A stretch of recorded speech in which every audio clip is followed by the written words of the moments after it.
প্রধানমন্ত্রী তারেক রহমানের ভিশন বাস্তবায়নে যুবদল গুরুত্বপূর্ণ ভূমিকা রাখবে বলে আশা প্রকাশ করেছেন বিএনপি মহাসচিব ও স্থানীয় সরকার মন্ত্রী মির্জা ফখরুল ইসলাম আলমগীর।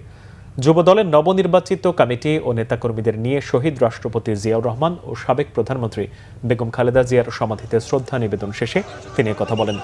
যুবদলের নতুন কমিটিকে কেন্দ্র করে সারা দেশের জেলা ও মহানগরের শত শত নেতাকর্মী জড়ো হয়।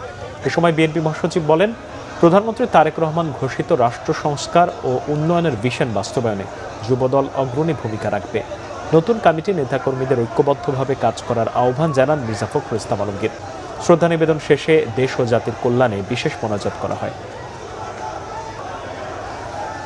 প্রধানমন্ত্রী জনাব তারেক রহমানের যে নতুন বাংলাদেশ, সবার আগে বাংলাদেশ গড়ে তুলবার যে লক্ষ্য, যে ভিশন, সেটাকে বাস্তবায়িত করার লক্ষ্যে যুবদল একটা অত্যন্ত ইতিবাচক ভূমিকা পালন করতে পারবে বলে আমি বিশ্বাস করি। বর্তমান বাংলাদেশ সরকারের একটা নীতি হচ্ছে যুবককে তারা সামনে আনতে চান, তরুণদেরকে সামনে আনতে চান এবং তারুণ্যের হাতেই বাংলাদেশের উন্নয়ন নির্ভর করছে।